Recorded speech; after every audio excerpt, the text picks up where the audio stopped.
Servus, ich bin der Reisinger Daniel von den Wolfshöher Tonwerken. Ich bin Ofensetzermeister und leidenschaftlicher Backofen-Fan.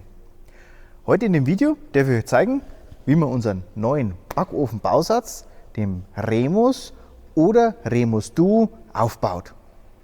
Ich habe jetzt hier mal die Größe von 90 auf 60 cm Backfläche. Es ist aber ähnlich bei dem kleineren Modell mit 60 auf 60 cm Backfläche oder bei dem größeren mit 60 auf 1,20. Der Duo ist dann nochmal die Variante als Doppelstöcker. Ich habe also zwei Backflächen, die übereinander sind.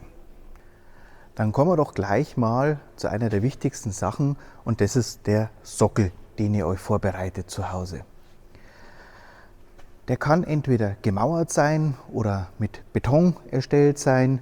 Wichtig ist, er muss natürlich nicht brennbar sein und er muss diese Traglast von unserem Ofen, das ca. zwischen 400 und 800 Kilo sein wird, tragen. Also dementsprechend auch gutes Fundament unten ausheben, und dann könnt ihr auf diesen Sockel euren Ofen draufstellen. Ja, vom Werkzeug, was ihr brauchen werdet, ihr werdet brauchen eine Wasserwaage, ein paar Holzkeile, um die Steine auszurichten, Meterstab, Bleistift, ein Cuttermesser, sehr gut auch hier eine Zahnspachtel dazu, ein Gummihammer, um die Steine zurechtzurücken, vielleicht nochmal einen normalen Hammer mit dazu, ein Quirlgerät, um den Mörtel gut durchzurühren, eine Holzsäge, um die Dämmsteine zu sägen, einen Schwamm und noch Schrauben, um die Türe auf dem Betonfundament oder auf euren Sockel festzumachen. Dementsprechend eben hier noch ein Akkuschrauber mit dazu. Klein, aber wichtig, auch ein 3 mm Imbus, um an der Türe was zu schrauben. Gut, dann packe ich mir das Werkzeug weg und hole mal die Tür her.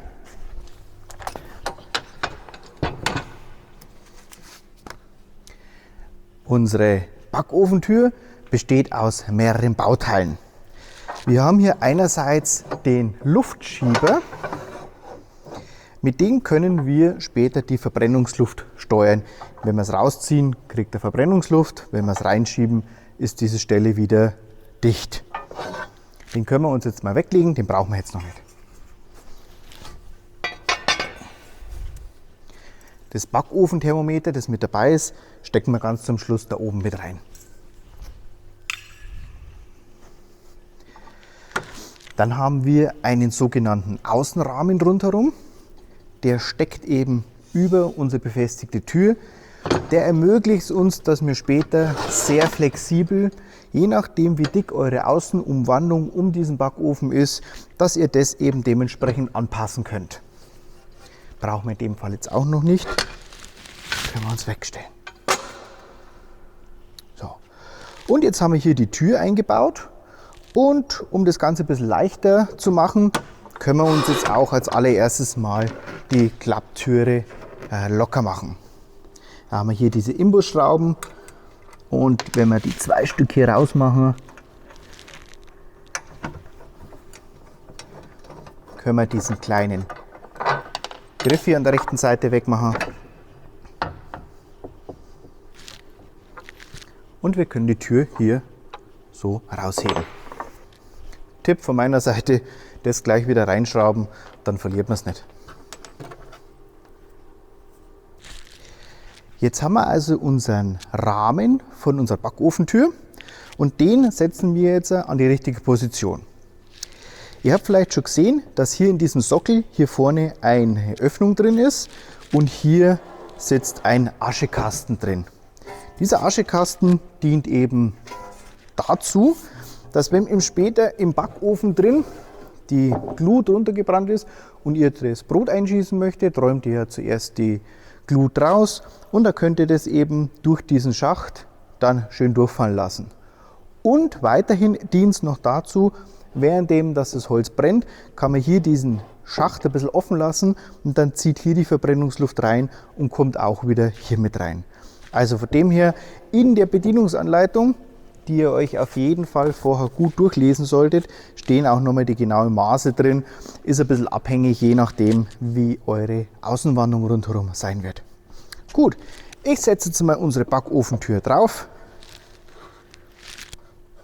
mittel die aus, das heißt von rechts nach links, dass er mittig passt und schraube sie fest.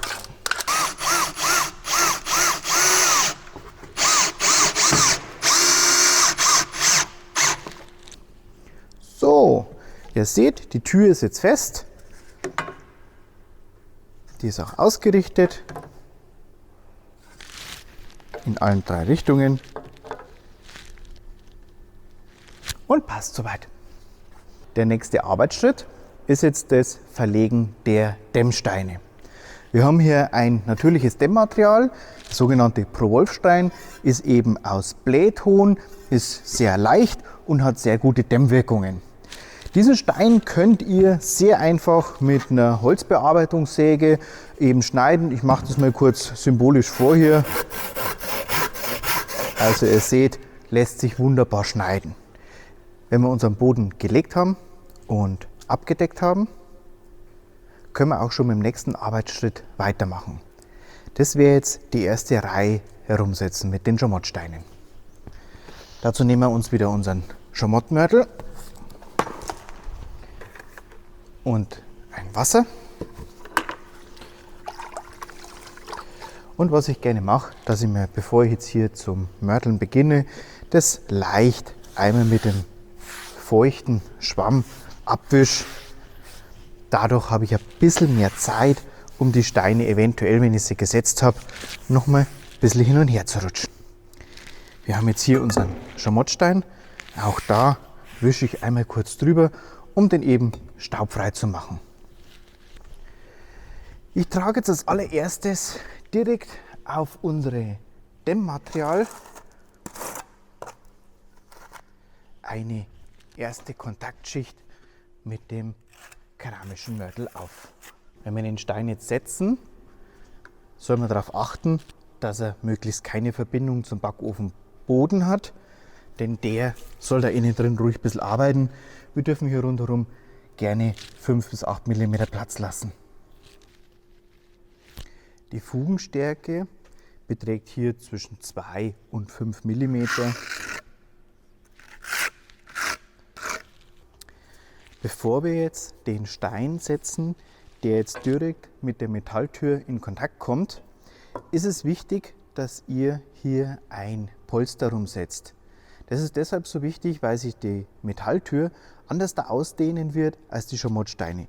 Somit bekommen wir jetzt also in dem Bereich eine gute Abdichtung durch die Keramikfaser, aber eben auch die sichere Sache, dass uns hier die Metalltür den Backofen nicht auseinanderdrückt. Die Fugen hier zwischendrin könnt ihr mit dem Mörtel gut verschmieren und wenn sie dann ein bisschen angetrocknet sind, wasche ich sie dementsprechend mit dem Schwamm sauber.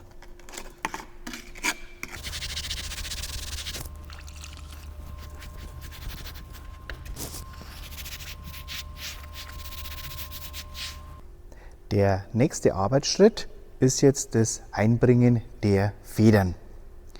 Diese Federn sind dazu da, um unsere Doppelnutsteine so richtig miteinander zu verbinden. Wenn die hier eingelegt sind und eingemörtelt sind und dann der zweite Doppelnutstein hier oben drauf kommt, dann seht ihr, haben wir hier eine ganz gute Verbindung. Und das machen wir jetzt. Es kann gut sein, dass wenn ihr die bekommt, dass die teilweise schon zerbrochen sind. Das macht in dem Fall überhaupt nichts. Kann auch sein, dass hier noch 2 miteinander zusammen fest sind. Dann könnt ihr die mit einem kleinen Hammerschlag auseinander lösen. Ich trage mir jetzt hier wieder ein bisschen Mörtel in die Nut rein.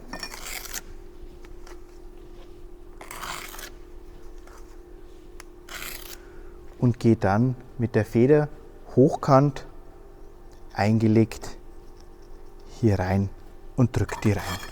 Hier ist zu beachten, nicht ganz rausgehen bis zu den Ecken, weil wir mit dem Querstein hier drüber kommen. Also dementsprechend dann einfach kürzen und kürzen, ganz einfach mit dem Hammer einmal klopfen und schon bekommt man da die gewünschte Länge hin.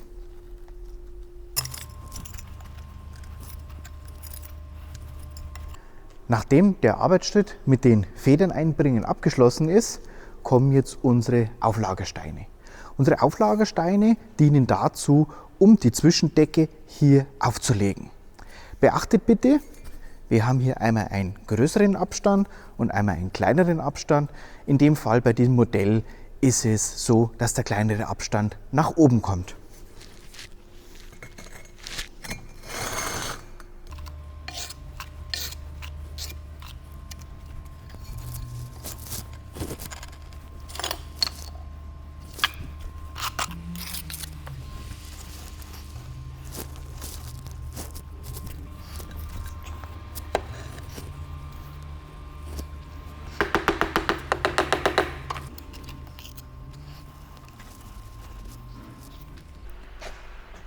Und wenn diese Reihe gesetzt ist mit den Auflagesteinen, könnt ihr auch hier wieder einmal innen drin euren Backraum sauber waschen und dann können wir auch schon die erste Decke reinlegen.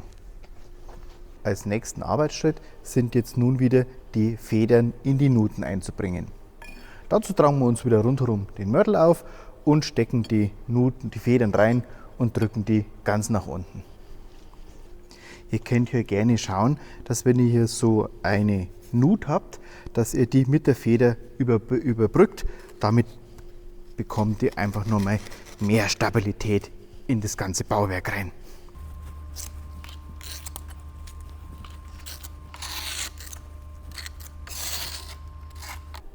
Als nächstes steht jetzt an, die ersten Deckenplatten drüber zu legen. In dem Fall haben wir gerade Platten. Wir haben kein Gewölbe. Bei dieser Breite hält eine gerade Platte genauso gut wie ein Gewölbe. Das Gewölbe hat auch keinerlei Vorteile beim Backen. Da haben wir uns verschiedene Expertisen eingeholt vom Brotsommelier und können also da wirklich getrost sagen, in dem Fall für diese Backofengröße sind gerade Abdeckplatten die bessere Variante.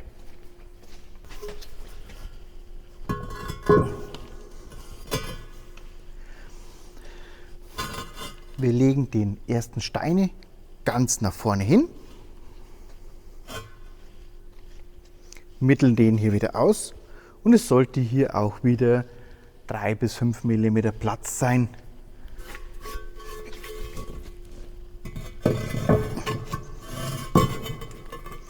Die Steine werden hier bewusst nur gelegt, weil sich eine liegende Platte wesentlich besser ausgleichen kann und somit weniger Spannung entsteht. Es werden hier zwischendrin auch keine Federn eingelegt, weil es in dem Fall gar nicht nötig ist.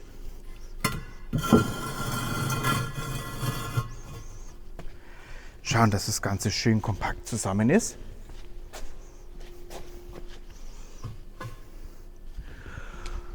Und werden dann hier hinten den sogenannten Umbrand haben. Das heißt also, in unserem Backofen drin brennt hiervon das Feuer, zieht nach hinten, kommt dann hier an der Stelle heraus. Hier haben wir circa zwischen 8 und 10 cm. In diesem Umbrand kann es dann nach oben brennen, brennt hier nochmal nach vorne und kann dann oben in den Schornstein abziehen. Als nächstes werden wir jetzt hier wieder eine Steinreihe rumsetzen.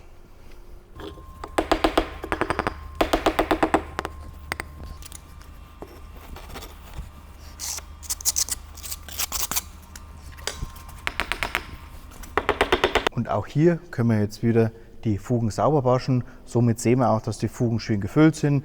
Eventuell können wir noch mal was nachschmieren. Ja.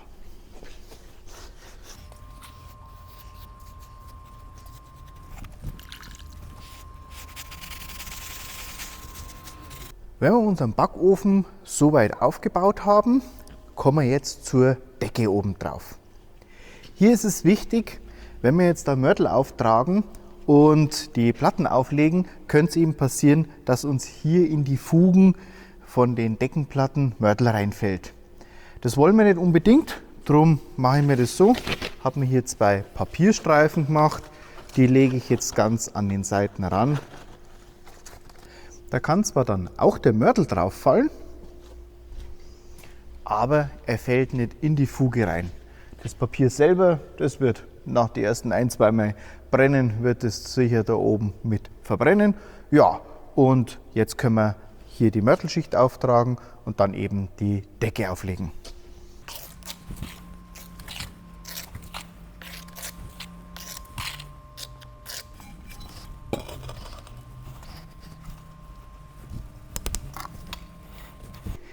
Hier können wir jetzt zur besseren Abdichtung auch wieder die Federn einsetzen.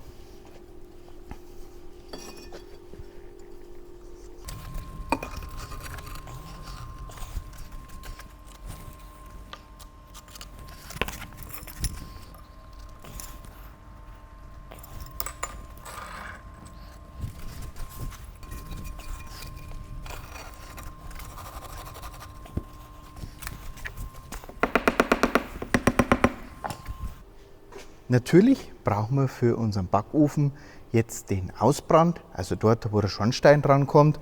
Und das kommt jetzt hier im vorderen Viertel mit rein. Warum kommt es vorne rein? In dem Fall, weil wir ja hinten umbrennen. Somit haben die sehr heißen Rauchgaszüge, die noch jede Menge Energie enthalten, einfach nochmal die Möglichkeit, den Backraum von oben die Wärme dort abzugeben, dass der Backofen länger speichert und auch länger warm bleibt. Jetzt habe ich hier die zwei kleinen Halbteile und in der Mitte kommt dieses sogenannte Rauchrohranschlussstück.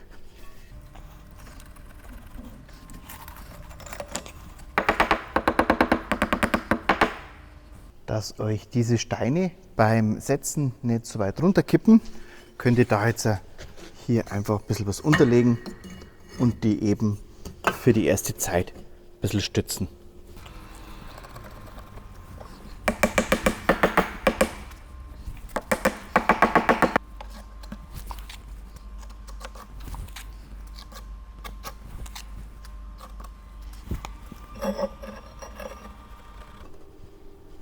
So, und somit sitzt auch unser Anschlussstück.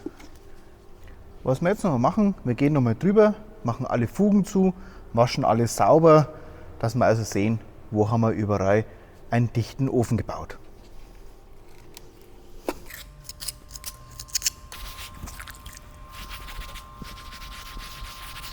So, wir sehen jetzt, wir haben die Deckenplatten mit draufgelegt und das Anschlussstück oben mit eingearbeitet, haben hier alle Fugen nochmal sauber verwaschen, dass wir den Ofen schön dicht bekommen.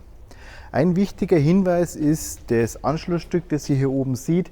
Da solltet ihr auf gar keinen Fall das Gewicht des Schornsteins oben drauf stellen, weil dafür ist die ganze Konstruktion auch nicht ausgelegt. Wir müssen immer davon ausgehen, wir haben hier unten den Schamotte-Bausatz, der ja währenddessen, dass wir den mit Holz befeuern, sich dehnt und arbeitet. Und wenn wir dann hier nochmal das Gewicht von einem Schornstein drauf hätten, wird das ständig mitarbeiten. Und das funktioniert nicht.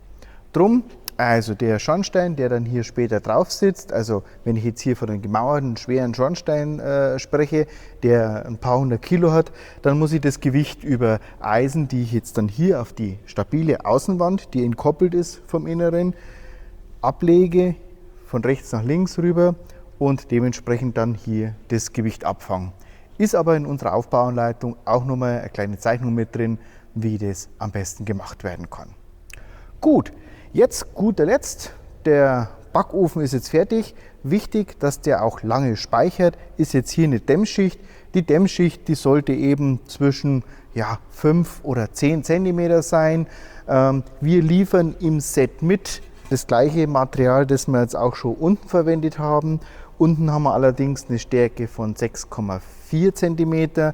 Hier jetzt so viel Platten mit dabei, dass ihr hier 2x4 rumbauen könnt. Warum 2x4?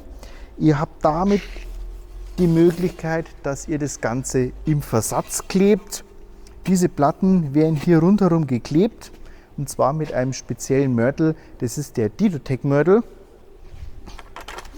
Das ist der Eimer, den ihr mitbekommt, der blaue. Wichtig zu wissen ist hier, diese Steine, die werden jetzt nicht an die Schamotte angeklebt, sondern nur aufeinander geklebt Und zwischen der Dämmung und der Schamotte-Bausatz sollte ungefähr 5 mm bis 10 mm Platz sein, dass es hier auch die Möglichkeit gibt, dass sich der Innenkern nochmal dehnen kann, arbeiten kann und dabei die Außenhülle nicht berührt. So, also nachdem ihr dann eure erste Fläche geklebt habt, kommt ihr hier mit der zweiten Fläche drüber, ein bisschen Fugen versetzt. Jetzt kann ich euch noch ein paar Details zum Einbau der Türe sagen. Wir haben ja unseren Grundrahmen mit unserem Sockel schon verschraubt. Der ist ja jetzt schon fest mit drin.